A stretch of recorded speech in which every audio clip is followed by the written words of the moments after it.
Right, let's get started. Talking to Jona Tee from H.E.A.T. Thanks so much for joining me tonight. A pleasure. We're just about to come out with a new album, which I've only heard a couple of tracks from, but if we can just quickly backtrack. The previous one, H.E.A.T 2, what a magnificent album. How did that one go for you?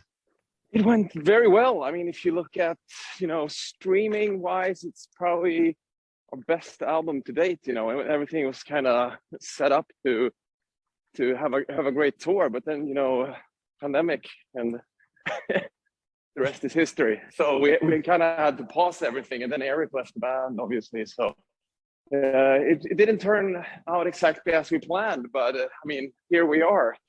And how much touring did you actually get to do? Did you get to do any?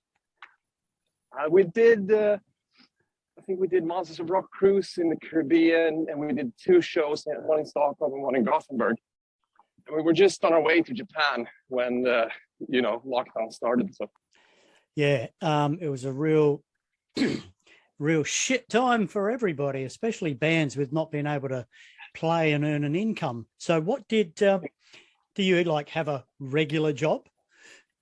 Me personally, I've been staying kind of busy, in the studio producing other bands. So that's like my other day job, So I have H.E.A.T and I work as a producer producing. So people are still making music, recording stuff.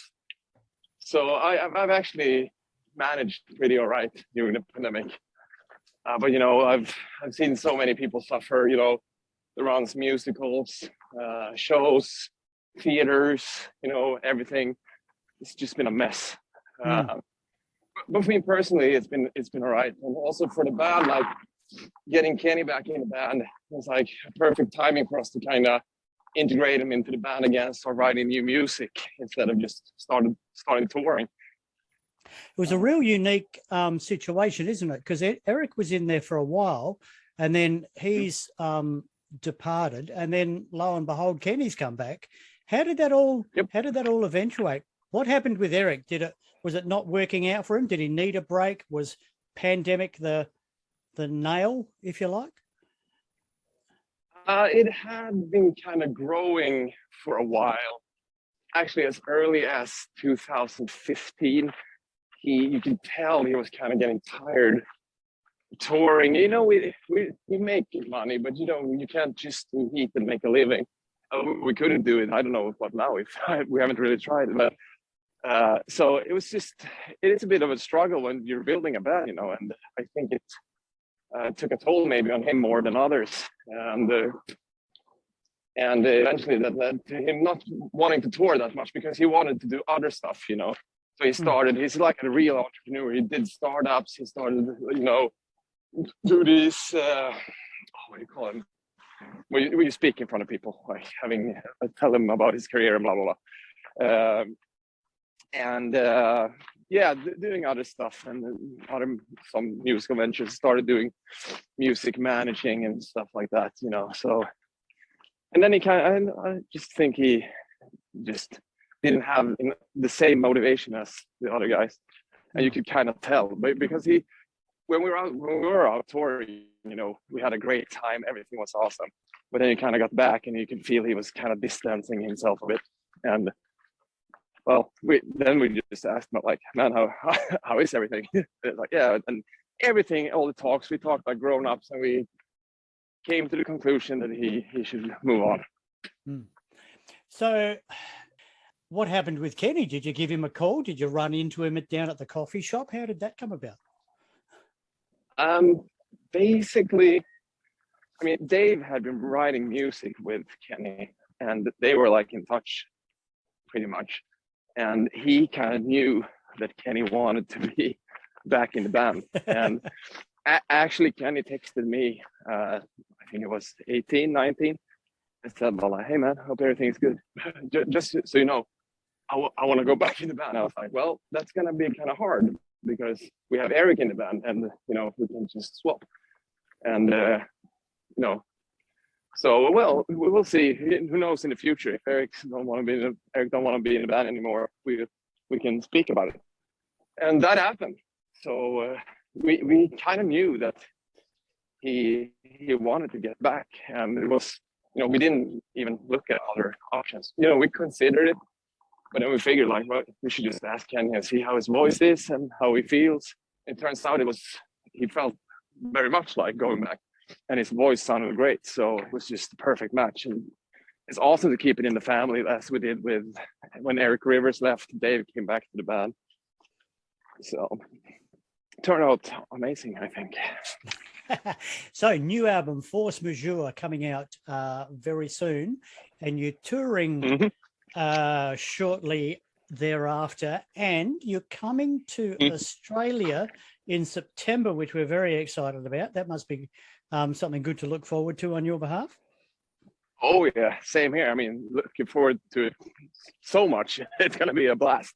Not the flying part, but just playing will be amazing. Come on, it's not that far. It'll be fine. They have beers on the plane. It'll be fine. Beers on a plane should be a movie. Whenever I talk to someone from your part of the world and they're talking about coming here, they always mention the flight. And our American friends say, "Oh, it's just so far, Mel." But it's a bit of a trip. Yeah. I mean, I've done it going to America, so it can be done. What can be done also is when you go to Japan, then you just turn south. Oh yeah. But then again, it's like 12 more hours from Japan or something like that. Come on, you're killing me here. It's easy, but now we're coming, and we're hell bent on Australia. It will be fun. How was it recording the new album? Did you just slide back in like almost nothing had happened? Well, we started, as I said, in 2020 when Kenny rejoined, we started like bouncing ideas, started writing stuff together again to kind of reconnect the old threads that have been torn apart. And it felt really cool. I think we managed to write a couple of really good tracks that's going to be released on Friday.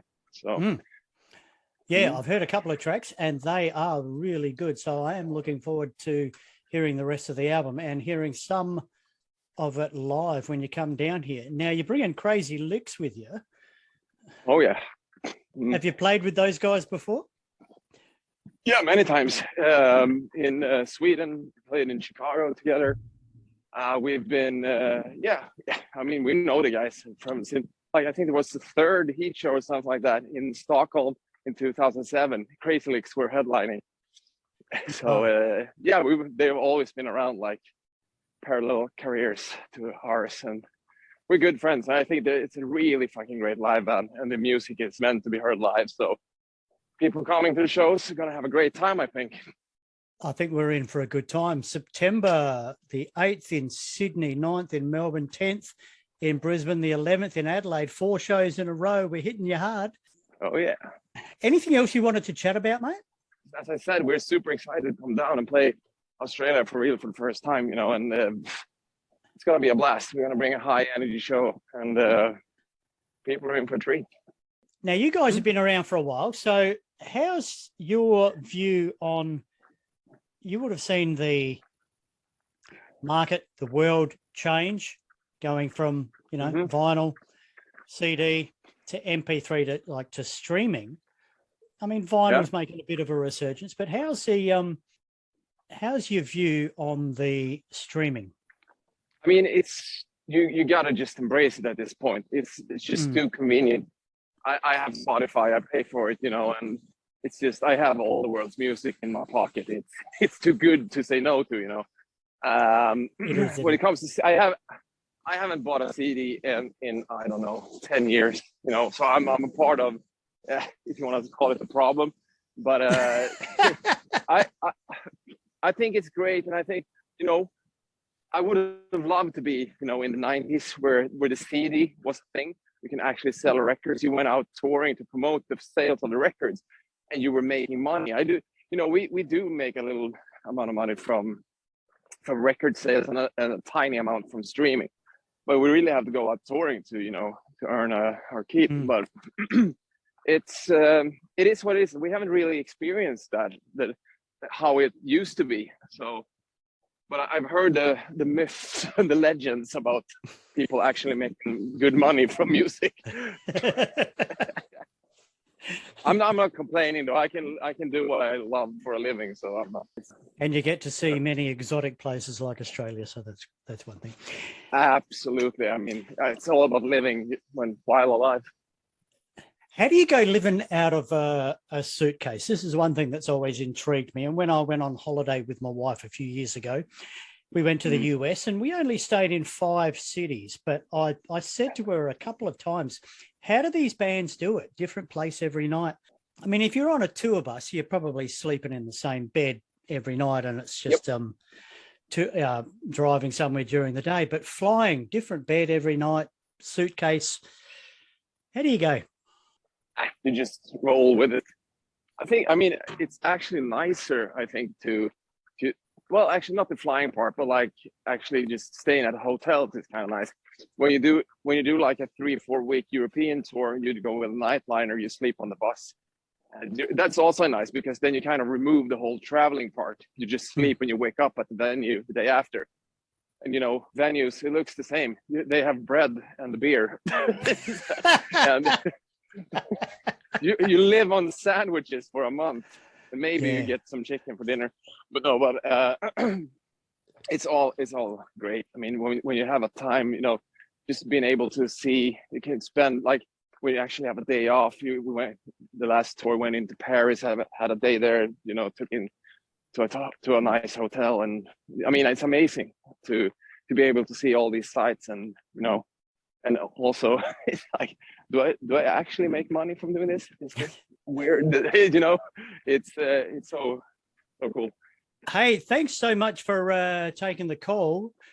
Looking forward to the album coming out Friday. Best of luck with that, and can't wait to see you guys down here in September in Adelaide on the 11th at the Gov. You'll love playing there. Can't wait. Amazing. See you there, man. Hey, rock and roll, man. Can't wait. We'll see you then. Have a good one. All right. See ya.